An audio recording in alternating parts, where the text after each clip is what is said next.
Keith, it's early in the morning. You're on a BC ferry. You're heading to Duncan. You've got Darrell Piper with you. This is going to be a very interesting regional meeting in Duncan. You don't know what you're going to face. It could be hostility. It could be understanding. What are your concerns? Well, I don't know. I mean, first of all, I guess I'm asking myself, why bother? I mean, it's Saturday. It's the way I go with my family type thing, for my family and friends at home. So I don't know. You know, I've been wondering myself for the last year and a half why people can't see what's really going on. I don't know. Hopefully these sessions, people say we're volunteering our time because we care. And we're just out there to give people information and awareness. And, you know, it's got to sink through that we just care about our nation, and that's what's been about the coalition from day one. And until the leadership sees that at the community level, I don't know what else to do. So, you know, I am nervous. I am worried. I think that this is important to me because of my upbringing and what I've always believed in. Whether people like it or not, I guess that's up to them to decide. But yeah, I am nervous, and I'm hoping that it goes well today. And I just hope, first and foremost, we're safe and we can have an honest discussion today. So, yeah, we'll see what happens. Thank you guys for being here and coming to give this presentation and information. And certainly, we'll let them proceed, and if they have some opening comments, then we'll let them do that as well. And when they're done, certainly ask some questions. That's what it's about. It's about communication and trying to create some dialogue with Metis citizens in here.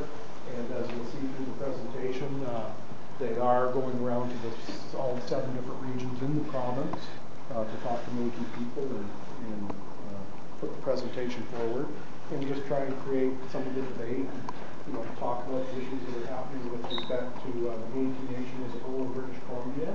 And so certainly, I guess with that, Darrell, if you'd like to have some opening comments, and thank you guys for being here. My name is Darrell Piper, Métis citizen, and I'd like to first of all acknowledge the Cowichan First Nations. I'm the Vice President of the Vancouver Métis Cultural Society, where I'm also a founding member. And also, I volunteered for the Métis Nation British Columbia Community Cultural Coordinator. And also the I'd like to thank everybody for coming here today. I'd like to thank you for your time, because your time is something that you can't. I'm a Métis citizen as well. I'm originally from Prince Albert, Saskatchewan. My degree is in education, and I've been trained in business admin over the jobs I've had since I graduated in 1995. I came to British Columbia in 2003. I felt I did a fair amount of work from 2003 to 2008 with the Métis Nation BC. I was proud of that work, continue to be proud of that work today. Our point to helping put this together is we actually have a number of folks that have signed on to the Coalition of Concerned Métis Citizens as members. Right now we've got roughly 150 members that have signed up throughout the province. We feel that things are what they are, and as Darrell said, we're not here to debate the issues or to beat people up. It's not about that.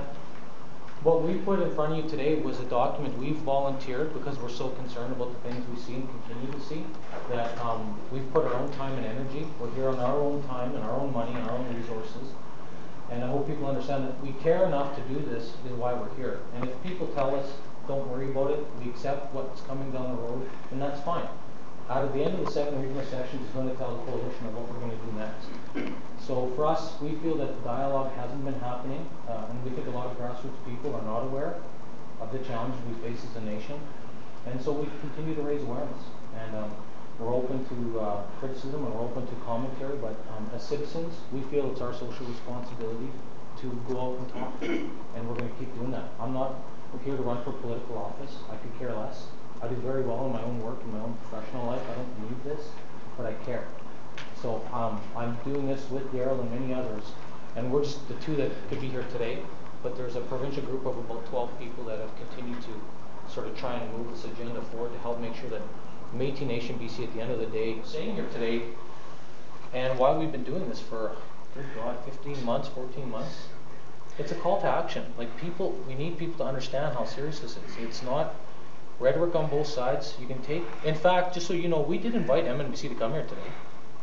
We sent a right to them individually, and we encouraged them to come to any of the regional sessions.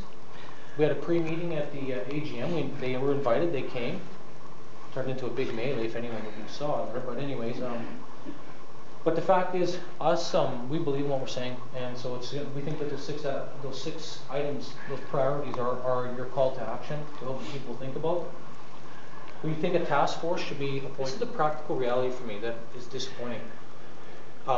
We're going to sit here and have these discussions, and we're going to try our best to educate the people, but at the end of the day, you're right, they're going to do what they're going to do, and it won't be a damn thing that me as an independent citizen seemingly can do, unless the leadership themselves at the governing assembly forces the issue for recall legislation. Yeah. Wasn't there a resolution presented at the last governing assembly for recall? There was it was a non-conference vote, and it probably wasn't the right way. People weren't ready. It was actually. Yeah, wasn't there a resolution? No, it was an act. The MNGA, not the Yeah, the MNGA was the Kootenay region was the ones that did it. Yeah, there was an act or something that was presented. Oh, I think No. something with the ethics committee. No, maybe?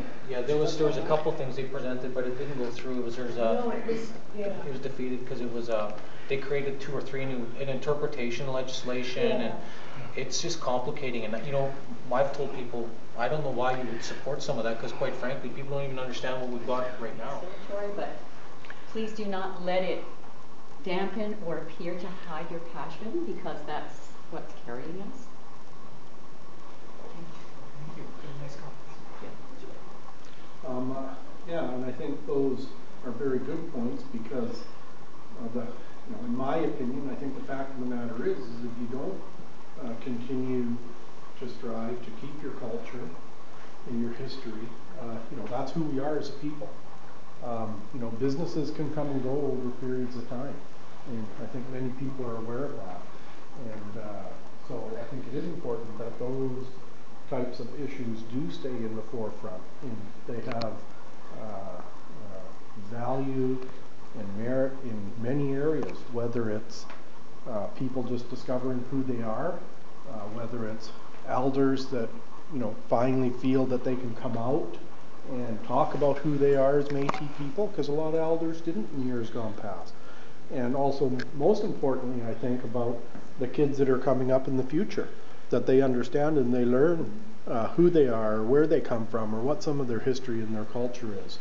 Really, that's the essence of who we are as Métis people, and I think something that needs significant effort put into so that we can build a healthy and strong Métis nation. Businesses are a whole separate issue. To me, the business isn't about the governance of nationhood. Businesses are simply that, they're businesses. And it's no different than any other ethnic group, if you want to put it that way. They run businesses, but they also very much have a lot to do with their respective cultures, whether they're Hungarian or Scottish or East Indian or whatever the case may be. And I think you can see with many of those that they have managed to work through those thresholds where they kept their cultures and sustained their communities while at the same time becoming successful in business. So, those are the types of statements that are being presented. I think it presents a grave situation.